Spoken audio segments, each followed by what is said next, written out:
ಹಾಗಾಗಿ ಇಂದ್ರಪ್ರಕಾಶ್ ಅಕಾಡೆಮಿ ಕೂಡ ನನ್ನ ಹತ್ತಿರದ ನೆಂಟರು ಅಂತ ಹೇಳಲಿಕ್ಕೆ ಹೆಮ್ಮೆ ಪಡ್ತೀನಿ. ಹಸುರತ್ತಲ್ ಎತ್ತೆತ್ತಲ್ ಹಸಿರುಗಟ್ಟಿತು ಕವಿಯಾತ್ಮಂ ಹಸುನೆತ್ತಲ್ ಕೊಡಲಿನಲ್ಲಿ. ಅಂದ್ರೆ ನಾವಂತಹ ಮಲೆನಾಡಿನ ಈ ಹಸಿರಿನಲ್ಲಿ ಹುಟ್ಟಿದವರು ನಾವೆಲ್ಲ ನಿಜಕ್ಕೂ ಪುಣ್ಯವಂತರು.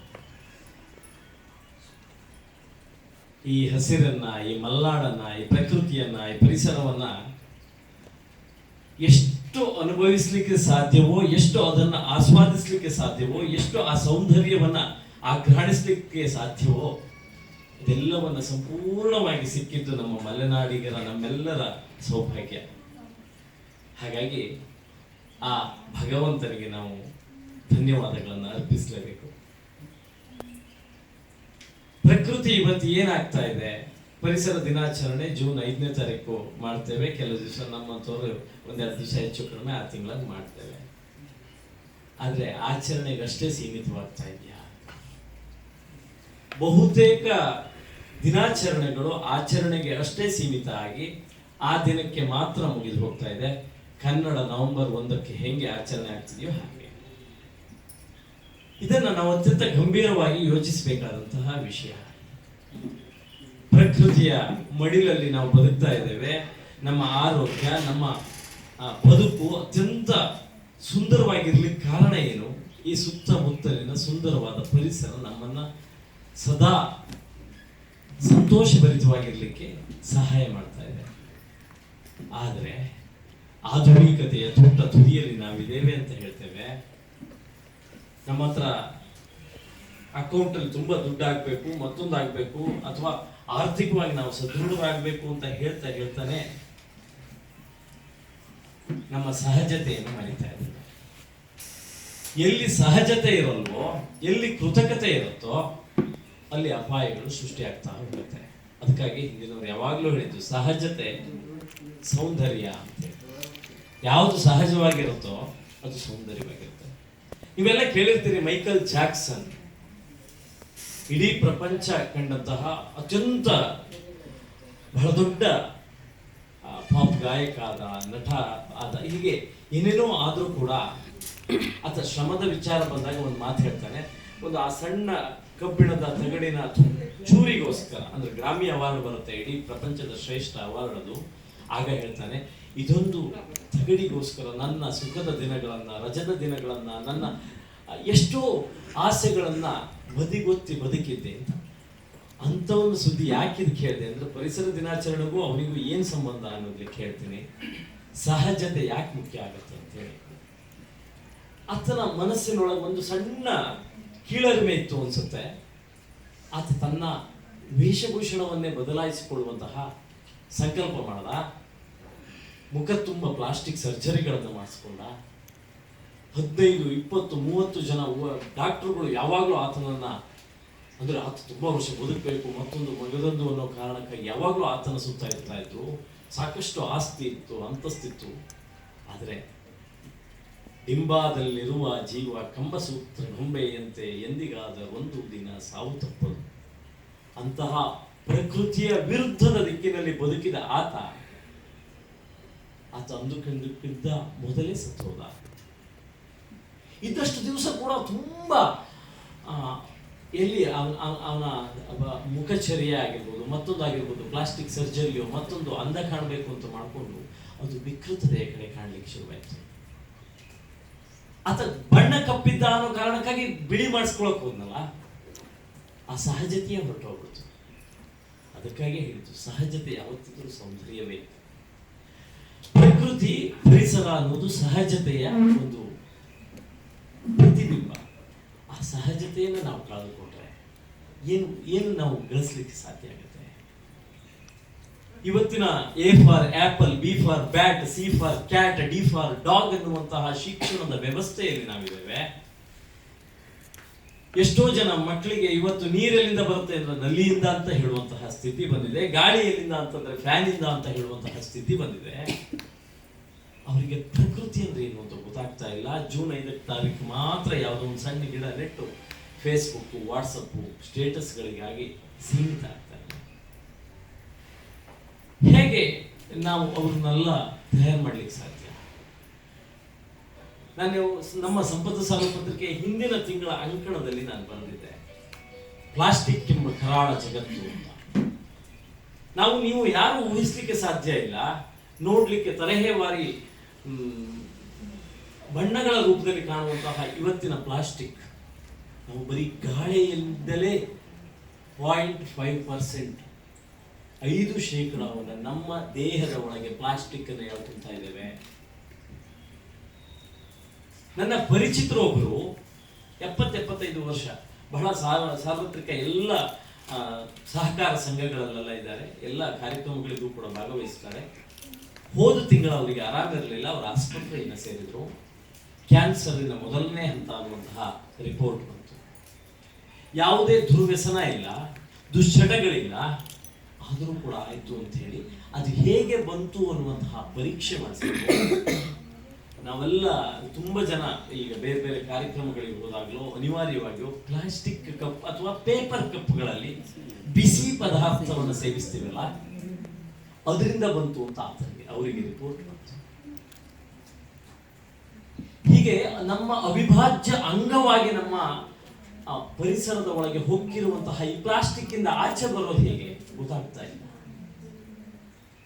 ಬರೋಬ್ಬರಿ 1,10,00,000 ಹೆಕ್ಟೇರ್ ಅರಣ್ಯ ಭೂಮಿ ಇಡೀ ಪ್ರಪಂಚದಾದ್ಯಂತ ನಾಶ ಆಗ್ತಾ ಇದೆ ವರ್ಷಕ್ಕೆ.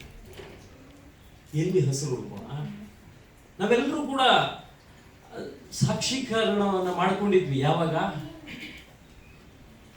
ಕೊರೋನಾದ ಸಂದರ್ಭದಲ್ಲಿ ಮಳೆ ಇಲ್ಲ, ಸರಿಯಾದ ಆಮ್ಲಜನಕದ ಕೊರತೆಯಿಂದ ಎಷ್ಟು ಜನ ಎಷ್ಟು ಸಫರ್ ಪಟ್ಟರು. ಒಂದು ಮರ ಎಷ್ಟು ಲಕ್ಷ ಕೋಟಿಯ ರೂಪಾಯಿ ಮೌಲ್ಯದ ಆಮ್ಲಜನಕವನ್ನು ನಮಗೆ ಫ್ರೀಯಾಗಿ ಕೊಡುತ್ತೆ. ಉಚಿತವಾಗಿ ಸಿಗೋದು ಯಾವತ್ತೂ ಬೆಲೆ ಸಿಗೋದಿಲ್ಲ. ನಮ್ಮ ಕರ್ನಾಟಕ ರಾಜ್ಯದಲ್ಲಿ ಉಚಿತವಾಗಿ ತುಂಬ ಬೇರೆ ಬೇರೆ ಎಲ್ಲ ಸಿಗ್ತಾ ಇದೆಯಲ್ಲ, ಅದಕ್ಕೆ ಬೆಲೆ ಹೇಗೆ ಸಿಗ್ತಾ ಇದೆಯೋ ಹಾಗೆ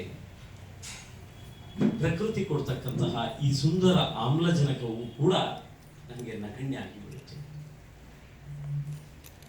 ಚರ್ಚಿಲ್ಲು ಒಂದು ಮಾತು ಸ್ವತಂತ್ರ ಕೊಡುವಾಗ ನಮ್ಮಲ್ಲಿ ಹೇಳ್ತಾ ಇರುತ್ತೆ, ಸ್ವತಂತ್ರವನ್ನು ಭಾರತಕ್ಕೆ ಬಿಟ್ಕೊಡು. ಇಲ್ಲ, ಭಾರತ ಇನ್ನೂ ಆ ಸ್ವತಂತ್ರವನ್ನ ಪಡೆಯಲಿಕ್ಕೆ ಅರ್ಹ ಆಗಿಲ್ಲ. ಯಾಕೆ ಅಂತಂದ್ರೆ ಇಲ್ಲಿರುವಂತಹ ಭ್ರಷ್ಟಾಚಾರ ಮನಸ್ಥಿತಿ ಮತ್ತೊಂದು ಕಾರಣಕ್ಕೆ ಅದಕ್ಕೆ ನಾವು ಇನ್ನೊಂದು ಸ್ವಲ್ಪ ದಿವಸ ಬೇಕೇನೋ ಅನ್ನುವಂತಹ ಮಾತಾಡಿ ಮುಂದೊಂದು ದಿವಸ ನೀರು ಗಾಳಿ ಪ್ರತಿಯೊಂದು ಕೂಡ ಚಾರ್ಜ್ ಆಗುವಂತಹ ಸ್ಥಿತಿ ಆಗುತ್ತೆ. ಅದಕ್ಕೊಂದು ಪೇ ಮಾಡಿ ದುಡ್ಡು ಕೊಟ್ಟು ತಗೊಳ್ಳುವಂತ ಪರಿಸ್ಥಿತಿ ಬರುತ್ತೆ ಅಂತ ಹೇಳಿದ್ರು. ಅದು ನನ್ನ ಭಾರತಕ್ಕೆ ಅಂತ ಹೇಳಲ್ಲ, ಇಡೀ ಪ್ರಪಂಚದಾದ್ಯಂತ ಇವತ್ತು ದುಡ್ಡು ಕೊಟ್ಟು ಖರೀದಿಸುವ ಒಳ್ಳೆಯ ಉತ್ಪನ್ನಗಳನ್ನ ಅಥವಾ ಒಳ್ಳೆಯ ಆಮ್ಲಜನಕವನ್ನ, ಒಳ್ಳೆಯ ನೀರನ್ನ ನಾವು ಇವತ್ತು ದುಡ್ಡು ಕೊಟ್ಟು ಖರೀದಿಸುವಂತಹ ಹಂತಕ್ಕೆ ಬಂದಿದ್ದೇವೆ. ಇದನ್ನ ಬಹುಶಃ ಹೇಗೆ ನಿಯಂತ್ರಿಸಬೇಕೋ ಗೊತ್ತಾಗ್ತಾ ಇಲ್ಲ. ಪ್ಲಾಸ್ಟಿಕ್ ನಮ್ಮ ಅವಿಭಾಜ್ಯ ಅಂಗ ಆಗಿದೆ ಅಂತ ಆಗ್ಲೇನೆ ಹೇಳಿದೆ. ನಾವು ಪ್ರತಿ ದಿವಸ ಹಾಲನ್ನು ಕೂಡ ಪ್ಲಾಸ್ಟಿಕ್ ಕವರ್ಗಳಲ್ಲಿಯೇ ತಗೊಂತೇವೆ. ಆ ಪ್ಲಾಸ್ಟಿಕ್ ಮಣ್ಣಿನ ಜೊತೆ ಅದು ಹೊಂದಿಕೆ ಆಗಿ ಅದಾಗ್ಲಿಕ್ಕೆ ಸಾಧ್ಯವೇ ಇಲ್ಲ. ಎಷ್ಟೋ ವರ್ಷಗಳಾದರೂ ಕೂಡ ಮಣ್ಣಿನ ಕಣದಲ್ಲಿ ಹಾಗೆ ಉಳಿಯುತ್ತೆ. ಅದಕ್ಕೆ ಏನೇನು ಮಾಡ್ಬೋದು ಅಂತ ಹೇಳಿ ನಾನು ಅದಮ್ಯ ಚೇತನ ರೂವಾರಿ ತೇಜಸ್ವಿನಿ ಅನಂತಕುಮಾರ್ ಅವರು, ನಾವು ನಮ್ಮ ಕಚೇರಿಗೆ ಬಂದಿದ್ರು, ಯಾವಾಗಲೂ ಮಾತಾಡ್ತಾ ನಾವು ಅದನ್ನೇ ಹೇಳ್ತಾ ಇದ್ವಿ. ಅವ್ರು ಹೇಳ್ತಾ ಇದ್ರು, ನಾವು ನಂದಿನಿ ಹಾಲನ್ನ ಕಟ್ ಮಾಡುವಾಗ ಚೂರು ತುದಿಗೆ ಸಣ್ಣದಾಗಿ ಕಟ್ ಮಾಡ್ತೇವೆ, ಅದನ್ನ ಮತ್ತೆ ಹೆಕ್ಕೆ ಆಯ್ದುಕೊಂಡು ರೀಸೈಕಲಿಂಗ್ ಮಾಡಕ್ ಬರೋದಿಲ್ಲ. ಅಟ್ಲೀಸ್ಟ್ ದೊಡ್ಡದಾಗಿ ಕಟ್ ಮಾಡಿ ಅದನ್ನ ಒಂದ್ ಕಡೆ ಇಟ್ಟು ಕೊಟ್ರೆ, ಅಂದ್ರೆ ಈ ಸಣ್ಣ ಸಣ್ಣ ವಿಚಾರಗಳೂ ಕೂಡ ಎಷ್ಟು ಮುಖ್ಯ ಆಗುತ್ತೆ ಅನ್ನೋದಕ್ಕೆ. ಆ ಸಣ್ಣದಾಗಿ ಕಟ್ ಮಾಡ್ತೀವಿ, ಎಲ್ಲೋ ಮನೆ ಹೋಯ್ತು ಬಿಡ, ನಾವೆಲ್ಲ ಹೆಂಗಿದೀವಿ ಅಂತಂದ್ರೆ ನಮ್ಮನೆ ಎದುರುಗಡೆ ಕಸ ಗುಡಿಸ್ಬಿಟ್ಟು ಪಕ್ಕದ ಮನೆಗೆ ಹಾಕ್ಬಿಟ್ರೆ ನಮ್ಮನೆ ಎದುರು ಚಪ್ಕಾಯ್ತು ಅನ್ನುವಂತಹ ಭಾವನೆ ಇತ್ತು. ಆ ಸಣ್ಣ ಪ್ಲಾಸ್ಟಿಕ್ಕಿನ ಕಣ ನಾಳೆ ನಮ್ಮ ಮನೆದೇ ಊರಿಗೆ ಬಂದ ಮೇಲೆ ಮನೆ ನೀರಿಗೆ ಬರದೇ ಹೋಗ್ತಾರ. ಹಾಗೇನೆ ಇಡೀ ಜಗತ್ತಿಗೆ ಸಮಸ್ಯೆಗಳು ಉಂಟಾದಾಗ ನಾನೊಬ್ಬ ಚೆನ್ನಾಗಿರ್ತೀನಿ ಅನ್ನಲಿಕ್ಕೆ ಸಾಧ್ಯವೇ ಇಲ್ಲ. ಆ ಕಾರಣಕ್ಕೆ ನಾನು ಯಾವಾಗಲೂ ಹೇಳ್ತಾ ಇರುವಂಥದ್ದು, ಇದು ಒಬ್ಬರ ಕೈಯಲ್ಲಿಲ್ಲ, ಖಂಡಿತ ಇಲ್ಲ. ಪ್ಲಾಸ್ಟಿಕ್ಕಿನ ಬಳಕೆಗಳನ್ನ ಎಲ್ಲೆಲ್ಲಿ ಕಡಿಮೆ ಮಾಡ್ಲಿಕ್ಕೆ ಸಾಧ್ಯ ಗೊತ್ತಿಲ್ಲ. ನಾನು ಹೇಳುವನು ಕೂಡ ಅನಿವಾರ್ಯ, ನಾನು ಗೊತ್ತಿಲ್ಲದೆ ಬಳಸುವಂತಹ ಪರಿಸ್ಥಿತಿಯಲ್ಲಿ ಇದೆ ಇವತ್ತು ಜಗತ್ತು. ಅದಕ್ಕೆ ಪರ್ಯಾಯವಾದಂತಹ ವಸ್ತುಗಳು ಅತ್ಯಂತ ಕಡಿಮೆ ರೇಟಲ್ಲಿ ಜನಕ್ಕೆ ಸಿಗುವಂತಾದಾಗ ಅದನ್ನು ಬಿಡ್ತಾರೆ ಅಂತ ಅನ್ಸುತ್ತೆ. ಇತ್ತೀಚೆಗೆ ತಿರುಪತಿಗೆ ಹೋಗಿದ್ದೆ. ಸಾಧ್ಯ ಇದೆ, ಇದು ಸಾಧ್ಯ ಇಲ್ಲದ ಮಾತಂತೂ ಅಲ್ಲ. ತಿರುಪತಿಯಲ್ಲಿ ಎಂಟರ್ ಆಗ್ತಾ ಇದ್ದ ಹಾಗೇನೆ ಅಲ್ಲಿ ಸೆಕ್ಯೂರಿಟಿ ಚೆಕಪ್ ಆಗುತ್ತೆ. ಎಂತ VIP ಆದ್ರೂ ಕೂಡ ಒಂದ್ಸಲ ಚೆಕಪ್ ಮಾಡಿ ಇಡೀ ಬ್ಯಾಗಲ್ಲಿ ಅಥವಾ ಕಾರಲ್ಲಿ ಇರುವಂತಹ ಎಲ್ಲ ಪ್ಲಾಸ್ಟಿಕ್ ಬಾಟಲಿಗಳನ್ನು ಅಲ್ಲೇ ಇಟ್ಕೊಂತಾರೆ. ಮೇಲ್ಗಡೆ ಅವರಿದ್ದು ಬಾಟ್ಲು ನೀರುಗಳು 40 ರೂಪಾಯಿ, ಇಲ್ಲಿ 20 ಇದ್ರೆ 40 ರೂಪಾಯಿ ಬಾಟ್ಲು, ಅದು ಗ್ಲಾಸ್ ಬಾಟ್ಲ್ ಅಂತ ಸಿಗುತ್ತೆ. ಹಾಗಂತ ಆ ಬಾಟಲ್ ವಾಪಸ್ ಕೊಟ್ಟಾಗ ಮತ್ತೆ ನಿಮ್ಗೆ 20 ರೂಪಾಯಿನ ಕೊಡ್ತಾರೆ. ಇಡೀ ಮೇಲ್ಗಡೆ ಅದೊಂದು ಪ್ರಪಂಚ. ಮೇಲ್ಗಡೆನೆ ತಿರುಪತಿ ತಿರುಮಲ ದೇವಸ್ಥಾನದಲ್ಲಿ ತಾವೆಲ್ಲರೂ ಕೂಡ ಹೋಗಿರ್ತೀರಿ. ಅಲ್ಲಿ ಪ್ಲಾಸ್ಟಿಕ್ ಇಲ್ಲ. ಒಂದು ಸಾಧ್ಯ ಆಯ್ತು ಅಂದ್ರೆ ಇದು ಇಡೀ ಜಗತ್ತಿಗೆ ಸಾಧ್ಯ ಅಲ್ವಾ? ಸಾಧ್ಯ ಇದೆ. ಇಚ್ಛಾಶಕ್ತಿಯ ಕೊರತೆ. ಆಡಳಿತದಲ್ಲಿಯೂ ಅಷ್ಟೇ, ಇಲ್ಲಿ ನಾವು ಕೆಳಗಡೆ ನಾವು ಜನಸಾಮಾನ್ಯರು ಅಷ್ಟೇ, ನಮ್ಮಲ್ಲಿ ಇಚ್ಛಾಶಕ್ತಿಯ ಕೊರತೆ. ಹಾಗಾಗಿ ಸಾಧ್ಯ ಆಗ್ತಾ ಇಲ್ಲ. ಇದರ ಘೋರ ಪರಿಣಾಮಗಳನ್ನ ಮುಂದೊಂದು ದಿವಸ ಹಲವಾರು ಜನರೇಷನ್ಗಳು, ನಮ್ಮ ಮುಂದಿನ ಹಲವಾರು ಜನರೇಷನ್ಗಳು ಅನುಭವಿಸುತ್ತೆ. ಹೇಳಿದ್ನಲ್ಲ, ಪಾಪ ಅವ್ರೇನು 70-75 ವರ್ಷ, ಯಾವ ಹ್ಯಾಬಿಟ್ ಇಲ್ಲ, ಅವ್ರೇನು ತಪ್ಪು ಮಾಡಿಲ್ಲ. ಅವರ ಅರಿವಿಗೆ ಬಾರದೆ ಆ ಪ್ಲಾಸ್ಟಿಕ್ ಕಪ್ಪಲ್ಲಿ ಕುಡಿದು ಅವರ ಆರೋಗ್ಯ ಇಲ್ಲ. ಇದಕ್ಕೆ ಸ್ವನಿಯಂತ್ರಣ ಬೇಕು ಅಂತ ನನಗನ್ಸುವಂಥದ್ದು. ಸಹಜವಾಗಿ ಬದುಕುವುದು ಕೂಡ, ಪರಿಸರದ ಪೂರಕವಾಗಿ ಬದುಕುವುದು ಕೂಡ ಬಹಳ ಮುಖ್ಯವಾದದ್ದು. ಅದಕ್ಕೆ ನಮ್ಮ ಹಿಂದೂ ಧರ್ಮದ, ಸನಾತನ ಧರ್ಮದ ಬಹುತೇಕ ಆಚರಣೆಗಳು ಅದಕ್ಕೆ ಪೂರಕವಾಗಿದೆ. ನೀವು ಗಮನಿಸಿರ್ಬೋದು, ಗಣಪತಿಯನ್ನು ಕೂಡ ಈಗ ಡಾಮ್ ಡೂಮ್ ಮಾಡಿ ಪಟಾಕಿಗಳು, ಅದು ಬೇರೆ. ನಮ್ಮ ಮೂಲ ಆಚರಣೆಗಳು ಹೇಗಿತ್ತು? ಮಣ್ಣಿನಿಂದಲೇ ಕಾಯ ಆಗತ್ತೆ, ಮಣ್ಣಿಗೆ ಮತ್ತೆ ಸೇರುತ್ತೆ ಅನ್ನುವಂತಹ ಒಂದು ರೂಪಕವಾಗಿ ಮಣ್ಣಿನಿಂದ ನಾವೇ ಕಟ್ಟಿ ಸುಂದರವಾದ ಆಕೃತಿಯನ್ನು ಮಾಡಿ ಅದಕ್ಕೊಂದು ಜೀವಕಳೆಯನ್ನು ತುಂಬಿ ಅದಕ್ಕೆ ದೇವರು ಅಂತ ಪೂಜಿಸಿ ಮತ್ತೆ ಮಣ್ಣಿಗೋ ಅದನ್ನು ನೀರಿಗೋ ಬಿಟ್ಟು ಮತ್ತು ಮಣ್ಣಿನ ರೂಪವನ್ನು ಪಡೆಯುವಂತೆ ಮಾಡ್ತಿರ್ತಲ್ಲ, ಅದು ನಮ್ಮ ಧರ್ಮದ ವಿಶೇಷತೆ. ಆದರೆ ಇತ್ತೀಚೆಗೆ ಆಚರಣೆಗಳು ಡಾಂಬಿಕತೆ ಕಡೆಗೆ ಹೊತ್ತು ಧಾರ್ಮಿಕತೆ ತಪ್ಪು, ಅದು ಪ್ರಕೃತಿಯ ನಾಶಕ್ಕೆ ಮತ್ತೊಂದು ದಾರಿಯಾಯಿತು. ಹೀಗೆ ಸಣ್ಣ ಸಣ್ಣ ಸಣ್ಣ ಸಣ್ಣ ವಿಚಾರಗಳನ್ನು ನಾವು ಅವಲೋಕನ ಮಾಡಬೇಕಾಗಿದೆ. ಪ್ರಕೃತಿಯನ್ನು ಪ್ರೀತಿಸುವುದು ಅಂತಂದ್ರೆ ನಾವು ಪ್ರಕೃತಿಯ ಜೊತೆ ಅದಕ್ಕೆ ತೊಂದರೆ ಕೊಡದೆ ವಿಕೃತರಾಗಿ ಬದುಕದೇ ಇರೋದು. ಬೇರೆ ಏನೋ ಬಹಳ ದೊಡ್ಡ ನಾವೇನೋ ಮಾಡಬೇಕು ಅಂತಿಲ್ಲ. ನಾವು ಗಿಡಗಳನ್ನ ನೆಟ್ಟು ಇವತ್ತಿನ ಬಹುತೇಕ ಆಚರಣೆಗಳಷ್ಟೇ ನೆಟ್ತಾರೆ. ಅವತ್ತಿನ ಫೋಟೋ ಮುಗೀತು, ಆ ಗಿಡ ಇವರೇ ಅಲ್ಲೇ ಕಿತ್ತೊಂಡು ಹೋದ್ರೆ ಅದ್ ಕಡೆಗೆ ನೀರು ಹಾಕಿದ್ರು, ಅದು ಬದುಕ್ತು. ಈ ಫಾರೆಸ್ಟ್ ಡಿಪಾರ್ಟ್ಮೆಂಟ್ ಅಲ್ಲಿ ಬಹುತೇಕ ಈ ಜೂನ್ ಟೈಮಲ್ಲಿ ನೆಡ್ತಾರೆ ನೋಡಿ, ಕಡೆಗೆ ಏನಾಯ್ತು ಗೊತ್ತಾಗಲ್ಲ ಅಷ್ಟೇ. ವನ ಮಹೋತ್ಸವ, ನೀವು ಹೇಳಿದಂಗೆ ಒಣ ಮಹೋತ್ಸವ ಆಗುತ್ತೆ. ಒಣ ಮಹೋತ್ಸವ ಆಗುತ್ತೋ ಅವರಿಗೆ ಬಹಳ ದೊಡ್ಡ ಮಹೋತ್ಸವ ಆಗುತ್ತೆ, ಇಲಾಖೆಯವರಿಗೆ, ಆ ಅಧಿಕಾರಿಗಳಿಗೆ. ಇದಾದ್ರೆ ಏನು ಪ್ರಯೋಜನ? ನಾನು ತುಂಬಾ ಸಲ ಹೇಳ್ತೀನಿ, ತಾವು ಹೇಳಿದ್ದಕ್ಕೆ ಹೇಳೋದು. ಆಮೇಲೆ ನಮ್ಮಲ್ಲಿ ಯಾವುದೇ ಇದರ ಕೊರತೆ ಇಲ್ಲ. ಭಾರತ ಅತ್ಯಂತ ಉತ್ಕೃಷ್ಟವಾದ ಶ್ರೀಮಂತ ದೇಶ ನೈಸರ್ಗಿಕ ಸಂಪತ್ತಲ್ಲೂ ಕೂಡ. ಆದರೆ ಬೇರೆ ದೇಶಗಳು ಕೂಡ ನೈಸರ್ಗಿಕ ಸಂಪತ್ತಿನ ದೇಶ. ಆದರೆ ಅವ್ರು ಯಾವತ್ತೂ ಕೂಡ ಅಲ್ಲಿಯ ನೈಸರ್ಗಿಕ ಸಂಪನ್ಮೂಲಗಳನ್ನ ಇಡಿಯಾಗಿ ಅದೇ ರಾ ರೂಪದಲ್ಲಿ, ಏನಂತಾರೆ ಅದಕ್ಕೆ, ಕಚ್ಚಾ ವಸ್ತುಗಳಾಗಿ ವ್ಯಾಪಾರ ಮಾಡೋದಿಲ್ಲ ಅವರು. ಅದನ್ನ ಉತ್ಪನ್ನವಾಗಿ ಅವರೇ ಕನ್ವರ್ಟ್ ಮಾಡಿಕೊಂಡು ಅದರ ದೊಡ್ಡ ಮಟ್ಟದ ಲಾಭವನ್ನು ಅವ್ರು ಪಡ್ಕೊತಾರೆ. ನಮ್ಮಲ್ಲಿ ಈ ಕಚ್ಚಾ ವಸ್ತುಗಳನ್ನೇ ಮಾರಿ ಕಡಿಮೆ ರೇಟಿಗೆ ನಮ್ಮ ನೈಸರ್ಗಿಕ ಉತ್ಪನ್ನಗಳನ್ನೆಲ್ಲವನ್ನ ಖಾಲಿ ಮಾಡ್ಕೊಳ್ತಾರೆ. ಹಾಗಾಗಿ ನಾವು ಬೆಳೆದ ದೇಶಕ್ಕೂ ನಮಗೂ ಬಹಳ ವ್ಯತ್ಯಾಸ ಆಗುತ್ತದೆ. ಇನ್ನೊಂದು, ನಮ್ಮ ಎಷ್ಟೋ ಪಟ್ಟು ದೊಡ್ಡದು, 9 ಪಟ್ಟು ದೊಡ್ಡದು ಅಂತ ಅನ್ಸುತ್ತೆ ಅಮೆರಿಕ. ಜನಸಂಖ್ಯೆಯಲ್ಲಿ ಬಹಳ ಕಡಿಮೆ, ಅದರ ವಿಸ್ತೀರ್ಣದಲ್ಲಿ ಅಷ್ಟು ದೊಡ್ಡದು. ಇಡೀ ಪ್ರಕೃತಿಯನ್ನು ಅವ್ರು ಉಳಿಸ್ಕೊಂತಾರೆ. ಹೀಗೆಲ್ಲ ಮಾಡಿದಾಗ ಅವ್ರು ದೊಡ್ಡವರು ಬದುಕ್ಬಿಡ್ತಾರೆ. ಸಣ್ಣ ಪುಟ್ಟ ದೇಶಗಳು ಅಥವಾ ಜನಸಂಖ್ಯೆಯ ಸ್ಫೋಟ ಅಂತ ನಾವು ಇವತ್ತೇನು ಕರಿತೀವಿ, ಜನ ಸಂಪನ್ಮೂಲವಾಗಿ ಬದಲಾಗಬೇಕಾದ ದೇಶದಲ್ಲಿ ಜನ ಹೊರೆಯಾಗಿ ಬದಲಾಗ್ತಾರೆ. ಯಾಕೆಂದ್ರೆ ಜನಸಂಖ್ಯೆ ಜಾಸ್ತಿ ಆಗುತ್ತೆ, ಅದರ ನಿರ್ವಹಣೆಗಳು ಸರಿಯಾಗೋದಿಲ್ಲ, ಪ್ರಕೃತಿಯ ಮೇಲೆ ಅತಿಯಾದ ಒತ್ತಡ ಬೀಳುತ್ತೆ, ಜಲಚರಗಳು ಹೋಗುತ್ತೆ, ಪ್ರಾಣಿ ಪಕ್ಷಿಗಳು ಹೋಗುತ್ತೆ. ನಮ್ಮಲ್ಲಿ ಕೊರೋನಾವು ಮಗದೊಂದು ಕಾಯಿಲೆಗಳು ಬಂತಲ್ಲ, ಹೆಂಗ್ ಬಂತು? ಪ್ರಕೃತಿಯ ಒಂದಕ್ಕೊಂದು ಕೊಂಡಿ ಅದು. ಅದರ ಆಹಾರ ಸರಪಳಿಗಳು ಕಟ್ಟಾಯ್ತು ಅಂದ್ರೆ ಮತ್ತೊಂದು ಇದಾಗುತ್ತೆ. ಒಂದು ಜಿಂಕೆಗಳು ಕಡಿಮೆ ಆಯಿತು ಅಂದ್ರೆ ಹುಲಿಗಳ ಸಂಖ್ಯೆ ಜಾಸ್ತಿ ಆಗುತ್ತೆ, ಹುಲಿಗಳ ಸಂಖ್ಯೆ ಕಡಿಮೆ ಆಯ್ತು ಮತ್ತೊಂದು. ಇದಕ್ಕೆ ಹೇಳಿದ್ದು ಪ್ರಕೃತಿ, ಭಗವಂತ ಬಹಳ ಚಂದ ಸೃಷ್ಟಿ ಮಾಡಿದ್ದಾನೆ. ಒಂದಕ್ಕೊಂದು ಬ್ಯಾಲೆನ್ಸ್, ಪರಿಸರ ಸಮತೋಲನಗಳು ಅಲ್ಲಿತ್ತು. ಅದನ್ನು ನಾವು ಒಂದನ್ನು ಇಂಬ್ಯಾಲೆನ್ಸ್ ಮಾಡಿದ್ವಿ ಅಂತಂದರೆ ಎಷ್ಟೋ ಲಕ್ಷ ಕೋಟಿ ಪ್ರಭೇದಗಳೇ ಇಲ್ಲದೆ ಹೋದಂಗೆ ನಶಿಸುವ ಹಂತಕ್ಕೆ ಹೋಗ್ತಾ ಇದೆ. ಎಸ್ಪೆಷಲಿ ಈ ಪ್ಲಾಸ್ಟಿಕ್ಗಳು ಸಮುದ್ರವನ್ನು ಸೇರಿ ಒಂದಕ್ಕೊಂದಕ್ಕೆ ಲಿಂಕು. ಹೀಗೆ ನಾನು ಎಷ್ಟೊತ್ತು ಮಾತಾಡೋಕ್ಕೆ ಅವಕಾಶ ಇದೆಯೋ ಗೊತ್ತಿಲ್ಲ, ಅಡ್ಡಿಲ್ಲ. ಹಾಗಾಗಿ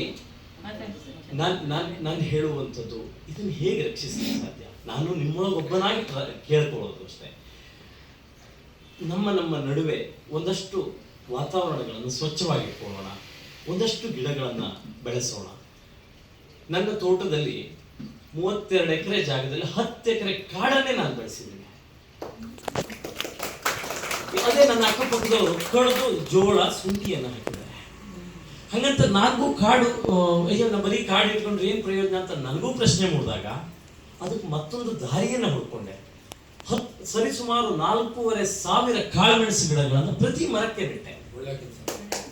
ಅದ್ರ ಮಧ್ಯ ನಾನು ಕಾಫಿ ಗಿಡಗಳನ್ನು ಹಾಕಿದೆ. ಹೀಗೆ ಏನು ಸಾಧ್ಯತೆಗಳಿದೆ, ಅವಕಾಶಗಳ ನಡುವೆ ನಾವು ಹುಡುಕೋಬೇಕಾಗುತ್ತೆ. ಅರಣ್ಯವೂ ಆಯಿತು. ಹಾಗಂತ ನನಗೆ ಕಾಟಗಳು ಜಾಸ್ತಿ, ಮಂಗಗಳ ಹಾವಳಿ, ಕ್ಯಾಸಾಳಗಳ ಹಾವಳಿ ಆಗತ್ತೆ. ಆದರೂ ಸಾಧ್ಯತೆ ಇದೆಯಾ ಅನ್ನುವಂತಹ ಒಂದು ಪ್ರಯತ್ನ ನನ್ನದು ಕೂಡ ಒಂದು ಹಂತಕ್ಕೆ ಸಕ್ಸಸ್ ಆಗಿದೆ. ಕಾಟಗಳನ್ನು ನಿರ್ವಹಿಸಬೇಕು, ಏನು ಮಾಡೋಕ್ಕಾಗಲ್ಲ. ಇಂಥ ಹಲ್ಲುಗಳ ನಡುವೆಯೇ ನಾಲ್ಗೆ ಬದುಕಬೇಕಲ್ಲ. ಎಲ್ಲ ಹಲ್ಲು ಪ್ರಯತ್ನ ಪಡ್ತಾ ಇರುತ್ತೆ ನಾಲ್ಗೆಯನ್ನು ಕಚ್ಚಬೇಕು ಅಂತೇಳಿ. ಆದರೂ ನಾಲ್ಗೆ ತನ್ನ ಬುದ್ಧಿವಂತಿಕೆಯನ್ನು ಬದುಕಬೇಕು. ಹಾಗೆ ನಾವು ಕೂಡ ಈ ಆಲ್ಕೋಹಾಲಿಕ್ಗಳ ನಡುವೆ ಹಾಲು ಕುಡಿಯುವವರಾಗಿ ಬದುಕಬೇಕಾಗಿದೆ. ಈ ಪ್ರಕೃತಿಯ ಅತ್ಯಂತ ಕೆಟ್ಟ ಸ್ಥಿತಿ ಇವತ್ತು ನಿಜವಾಗ್ಲೂ ಹೇಳ್ತೀವಿ. ಅದು ನಮಗೆ ಕಾಣೋದಿಲ್ಲ, ಆದರೆ ಅಷ್ಟು ಬಹಳ ಚಿಕ್ಕ ವಯಸ್ಸಿಗೆ ಕೂಡ ಇನ್ನು 10-15 ವರ್ಷ ಆಗೋದ್ರೊಳಗಡೆ ಶುಗರು BP ಬರ್ತಾ ಇರೋ ಕಾರಣ ಏನು? ಆಹಾರ ಕಲಬೆರಕೆಯ ಮಟ್ಟ ಎಷ್ಟು ದೊಡ್ಡ ಮಟ್ಟಕ್ಕಿದೆ ಗೊತ್ತಾ? ಅವನ್ಯಾವನೋ ತನ್ನ ಜೀವನವೇ ಬೇಡ ಅಂತ ಹೇಳಿಬಿಟ್ಟು ಇದಕ್ಕೆ ಹೋಗಿ ಮೆಡಿಕಲ್ ಶಾಪಿಗೋ ಯಾವುದೋ ಅದಕ್ಕೋ ಹೋಗಿ ಪೆಸ್ಟಿಸೈಡ್ ತೊಗೊಂಡಿದ್ದೆ. ಅವ್ನು ಇನ್ನೂ ಗಟ್ಟಿ ಆಗ್ತಾ, ನಾನು ಬದುಕಬೇಕು, ಇನ್ನೂ ಒಳ್ಳೇದಾಗಬೇಕು ಅಂತೇಳಿ ಒಳ್ಳೆ ಊಟ ತಗೊಳಕ್ ಹೋದಂತೆ ಯಾವ ಸತ ಊಟ. ಅಂದರೆ ಆ ಮಟ್ಟಿಗೆ ಕಲಬೆರಕೆಗಳು ಇವತ್ತಾಗ್ತಾ ಇದೆ. ಇದನ್ನೆಲ್ಲ ಹೇಗೆ ನಿಯಂತ್ರಣ ಮಾಡ್ಲಿಕ್ಕೆ ಸಾಧ್ಯವೋ ನನಗೂ ಗೊತ್ತಿಲ್ಲ. ಪ್ರಶ್ನೆಗಳ ಮೇಲೆ ಪ್ರಶ್ನೆ ನನಗೂ ಕಾಣುತ್ತೆ. ಆದರೂ ಕೂಡ ಆಗಲೇ ಹೇಳಿದ ಹಾಗೆ ಹಲ್ಲುಗಳ ನಡುವೆ ನಾಲಿಗೆಯಾಗಿ ನಾವು ಬದುಕಬೇಕು. ಇದೇ ಪ್ರಕೃತಿಯಲ್ಲಿ ಇದೇ ಗಾಳಿಯ ಜೊತೆ ಆದಷ್ಟು ಸುಂದರವಾಗಿ ಬದುಕೋಣ, ನಗ್ನಗ್ತಾ ಬದುಕೋಣ. ಹೊರಗಡೆಯ ಪರಿಸರ ಎಷ್ಟು ಚೆನ್ನಾಗಿರ್ಬೇಕು ಅಷ್ಟೇ ನಮ್ಮ ಮನಸ್ಸೊಳಗೊಂದು ಪರಿಸರ ಇದೆ, ಅದನ್ನ ನಾವು ಶುದ್ಧೀಕರಣವನ್ನು ಫಸ್ಟ್ ಮಾಡ್ಕೋಬೇಕು. ನಾನು ಯಾವಾಗಲೂ ಭಾಷಣದಲ್ಲಿ ಮಾತಾಡ್ತಾ ಇರ್ತೀನಿ, ಆರ್ಥಿಕವಾಗಿ ಭ್ರಷ್ಟನಾದರೂ ಆತ ಸರಿಯಾದನು, ಮತ್ತೊಬ್ಬ ಕ್ರಿಮಿನಲ್ಗಳು ಎಲ್ಲೋ ಸರಿಯಾದನು. ಆದರೆ ಒಬ್ಬ ವ್ಯಕ್ತಿಯ ಆಲೋಚನೆಗಳೇ ಭ್ರಷ್ಟ ಆದ್ರೆ ಇದೆಯಲ್ಲ, ಆ ವ್ಯವಸ್ಥೆ ಸರಿಯಾಗುತ್ತೆ ಅಷ್ಟೇ. ನಮ್ಮ ಆಲೋಚನೆಗಳು ಕೂಡ ಅತ್ಯಂತ ಸುಂದರವಾಗಿದ್ದಾಗ ನಮ್ಮ ಮನಸ್ಸು, ನಮ್ಮ ಬದುಕು, ನಮ್ಮ ಪರಿಸರ ಎಲ್ಲವೂ ಕೂಡ ಸುಂದರವಾಗಿರುತ್ತೆ ಅಂತ ಹೇಳ್ತಾ ಮತ್ತೊಮ್ಮೆ ನಮ್ಮ ಆತ್ಮೀಯರಾದ ಇಂದಿರಾ ಪ್ರಕಾಶ್ ಅವರಿಗೆ ಶುಭವಾಗಲಿ. ವೇದಿಕೆ ಮೇಲಿರುವ ಎಲ್ಲರಿಗೂ ನನ್ನ ಪ್ರೀತಿಯ ನಮಸ್ಕಾರಗಳನ್ನು ಹೇಳ್ತಾ ನನ್ನ ಮಾತನ್ನ ತುಂಬ ಪ್ರೀತಿಯಿಂದ ತಾಳ್ಮೆಯಿಂದ ಕೇಳಿದ ನಿಮ್ಮೆಲ್ಲರಿಗೂ ವಂದಿಸಿ ನನ್ನ ಮಾತನ್ನು ಮುಗಿಸ್ತೀನಿ.